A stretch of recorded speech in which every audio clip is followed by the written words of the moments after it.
Vamos começar com um dado que, olha, é difícil de ignorar. As ações do Banco do Brasil, elas simplesmente decolaram nos últimos meses. Uma recuperação impressionante. Muito. A gente lembra que teve uma queda forte lá em agosto do ano passado, o preço chegou a bater nos R$ 18, e de lá para cá o papel subiu quase 40%. Fechou a última semana a R$ 25,22. É uma alta bem expressiva. E aí, claro, essa performance toda bota uma pergunta na mesa para todo mundo, né? Depois de uma subida dessas, a ação ainda tá barata?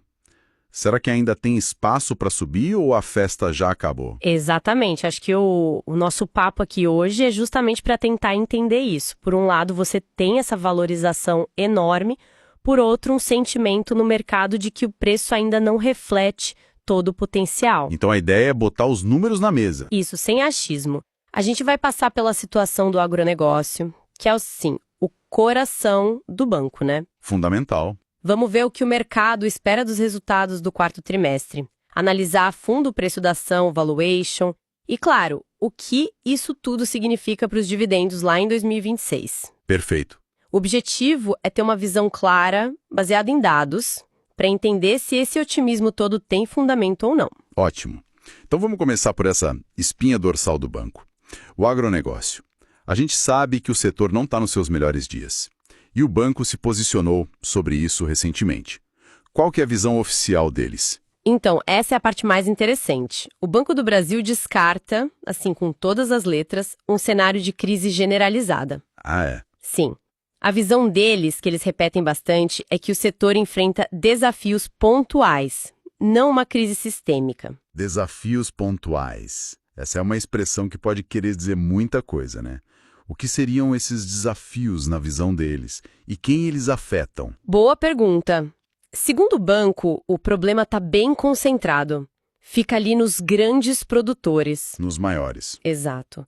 A lógica deles é que esses produtores maiores se alavancaram muito, sabe? Tomaram muita dívida num passado recente, quando os juros estavam bem mais baixos. E agora a conta chegou. Exatamente. Com a Selic alta, o custo do crédito pesa. E, além disso, eles citam outros fatores.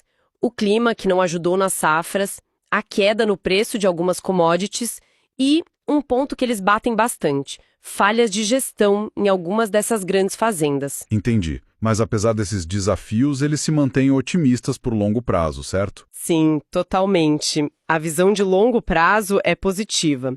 Eles se apoiam em 3 pilares: o aumento da demanda global por alimentos, a exigência cada vez maior por sustentabilidade e a vantagem competitiva que o Brasil tem nisso. Ok. Então, essa é a narrativa que o banco apresenta. Uma crise contida, quase cirúrgica, nos grandes produtores. Mas o mercado compra essa história? Aí é que está o cabo de guerra. De um lado, você tem o banco falando calma, tá tudo sob controle. Uhum. Do outro, tem analistas bem mais céticos. Eles olham, por exemplo, o aumento no número de pedidos de recuperação judicial no setor e dizem que o buraco pode ser mais embaixo. Que o problema não é tão pontual assim. Exato. A preocupação é que essa visão do banco seja otimista demais e que a carteira de crédito deles seja um pouco mais frágil do que a diretoria admite. Ninguém sabe o tamanho real do problema. É uma tensão que a gente vai ter que acompanhar. E a primeira prova de fogo para essa narrativa vem agora, com os resultados, né? O balanço do quarto trimestre sai no dia 11 de fevereiro. É a hora da verdade. Ver se os números confirmam o discurso.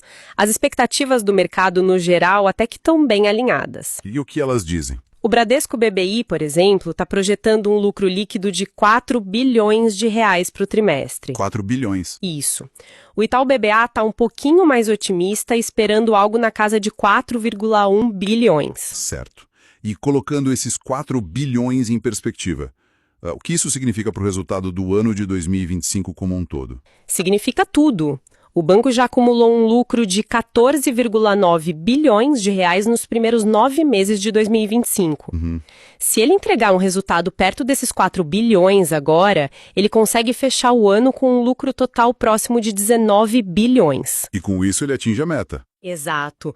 Ele conseguiria atingir a meta anual dele, o famoso guidance, que era lucrar algo entre 18 e 21 bilhões de reais. E seria um grande alívio, imagino, porque, se não me engano, eles já tiveram que revisar essa projeção para baixo, não foi? 2 vezes, exatamente. O mercado estava bem desconfiado. Ter que ajustar a meta para baixo 2 vezes acende um alerta, né? Com certeza. Então, conseguir entregar um resultado que se encaixe nessa meta já revisada seria um sinal muito importante de estabilização. Tipo, olha, o pior já passou, estamos de volta aos trilhos. Ok, o que nos leva então ao centro da nossa questão. Com a ação a R$ 25,22, depois de subir 40%, como a gente avalia se esse preço é justo? É aqui que a análise fica bem legal. Se a gente olhar só o gráfico da ação, a impressão é que o foguete já subiu e não tem mais para onde ir. Parece que já foi. Mas, quando a gente olha os múltiplos, a história é outra. Vamos começar por um indicador clássico, o preço da ação sobre o valor patrimonial da empresa.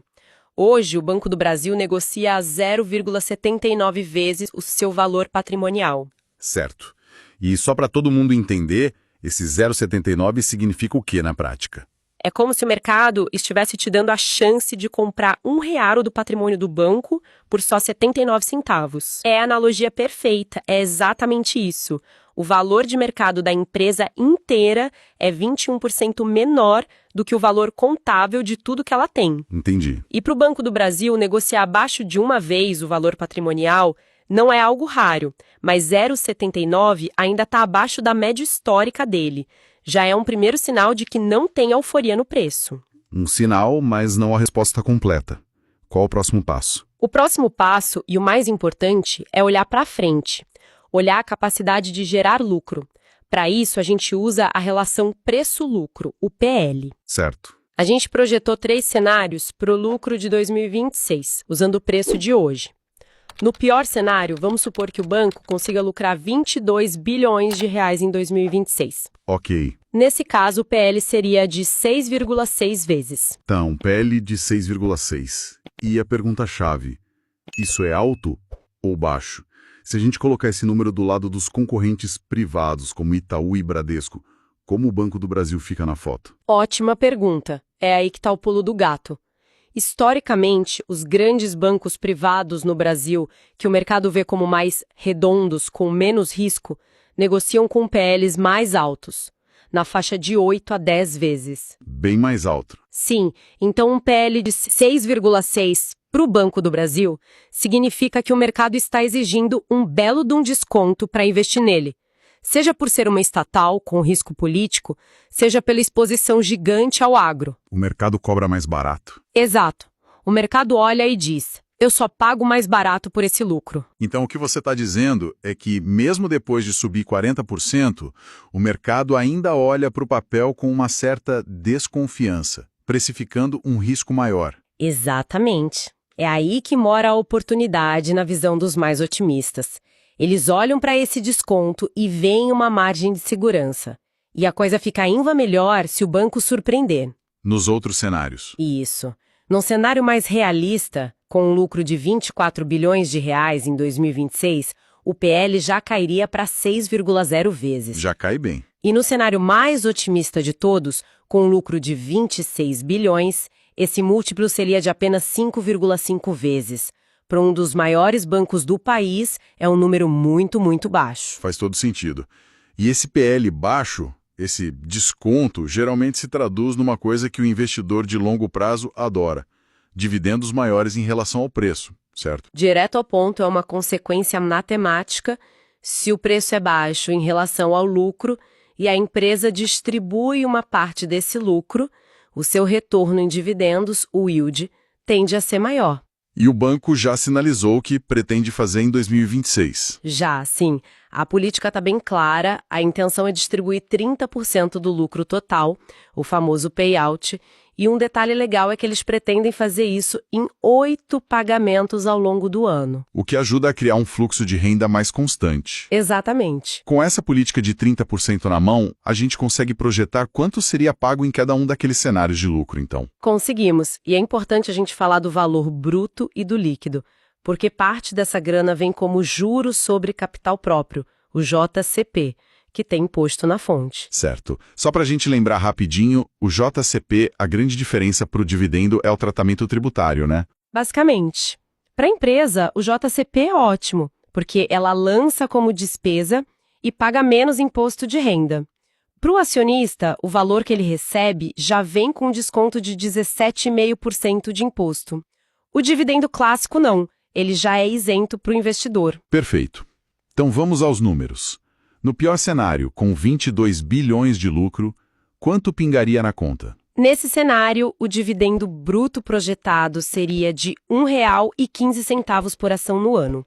Descontando o imposto, o valor líquido seria de mais ou menos 95 centavos por ação. O que, no preço de hoje, já daria um dividend yield líquido de uns 3,8%. Nada mal. E no cenário realista? No cenário realista, com 24 bilhões de lucro, melhora. O bruto sobe para R$ 1,26.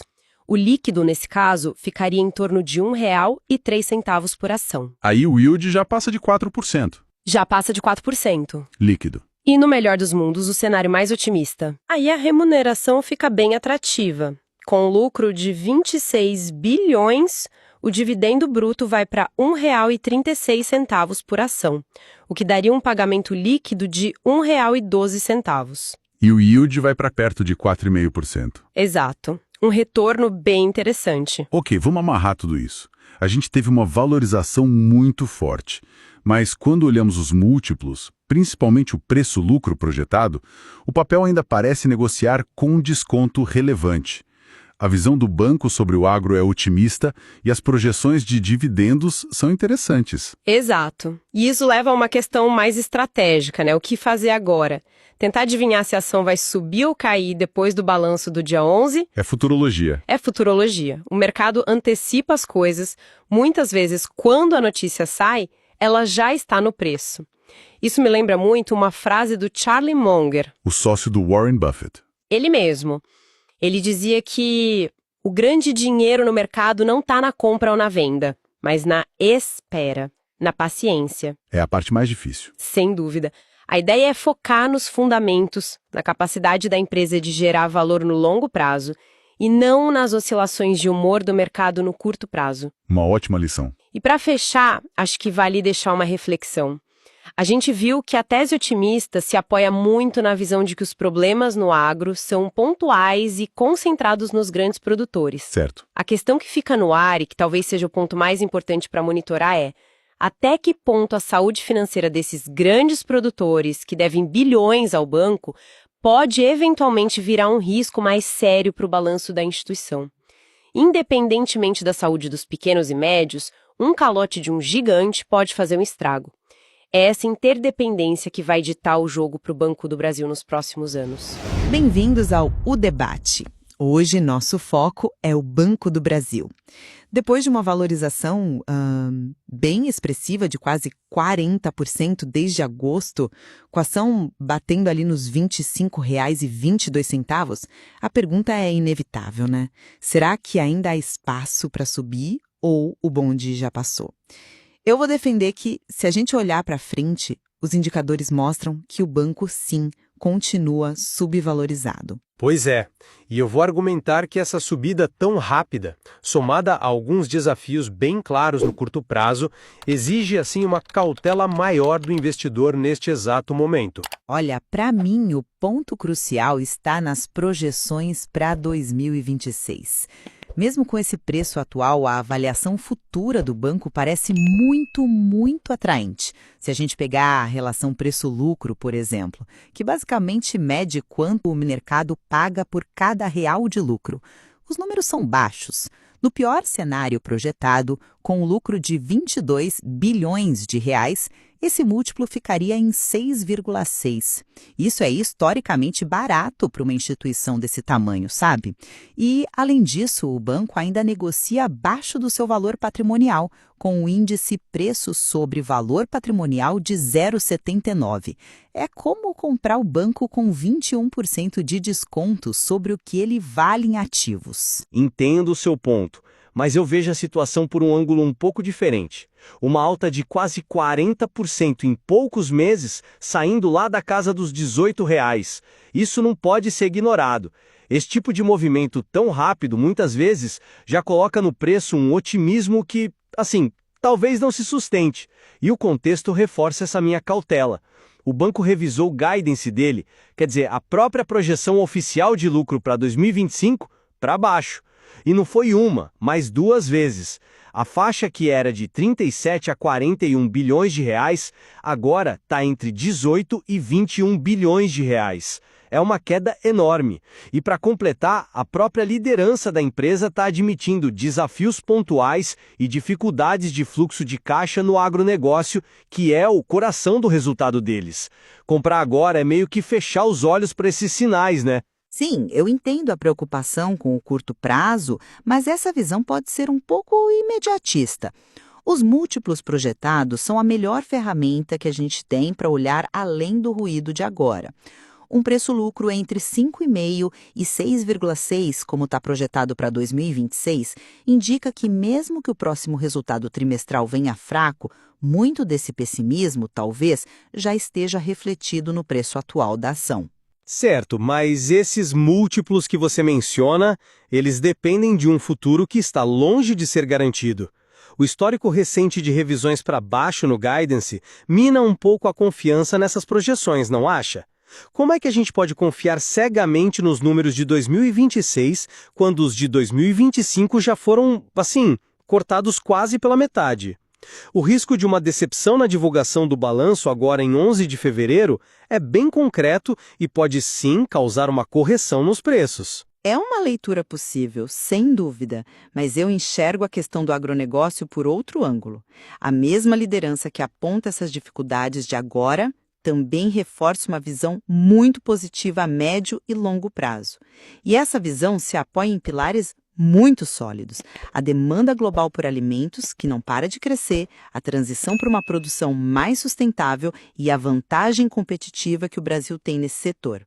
Os problemas de agora parecem ser uma tempestade passageira, sabe? Não uma mudança estrutural no clima. Aí eu discordo que seja apenas uma tempestade passageira. A liderança usa esse termo desafios pontuais, mas o que está por trás disso é uma renegociação intensa de dívidas e problemas de liquidez entre os grandes produtores. Isso tem nome, né? É uma crise setorial. E é uma crise que vai, inevitavelmente, pressionar os resultados do banco nos próximos trimestres. Não é algo que a gente possa simplesmente ignorar e esperar o longo prazo chegar. Mas mesmo considerando essa pressão, a tese do retorno para o acionista ainda se mantém. Se a gente pegar o cenário mais pessimista de lucro, aquele de 22 bilhões, a projeção de dividendos líquidos para 2026 ainda é de quase 95 centavos por ação. E se formos para o cenário otimista, esse valor sobe para R$ 1,12 líquido.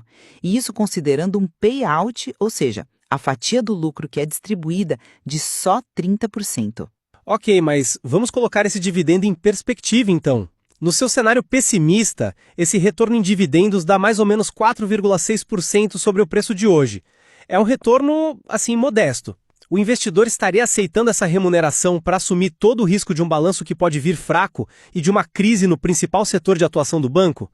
Para mim, a relação entre risco e retorno parece bem desfavorável neste momento. Em resumo, a minha posição é que, ao focar nas projeções de lucros futuros e no desconto sobre o valor patrimonial, o Banco do Brasil se mostra um investimento de valor, sim, mesmo depois dessa alta toda. As dificuldades de curto prazo parecem estar ofuscando um potencial de longo prazo que, para mim, continua bem robusto. E a minha visão, por outro lado, é que a força dessa valorização recente, combinada com as incertezas bem claras do próximo resultado e os problemas no agronegócio, torna a prudência a melhor estratégia agora. O risco de uma correção de preços é real e não deve ser subestimado. A análise aprofundada dessas duas perspectivas é, com certeza, fundamental para qualquer decisão de investimento. Esse estudo não constitui nenhum serviço de análise ou recomendação. Este é um mercado de renda variável, bolsa de valores, onde o risco é inerente. Toda e qualquer decisão é de cada investidor. Um abraço e até a próxima.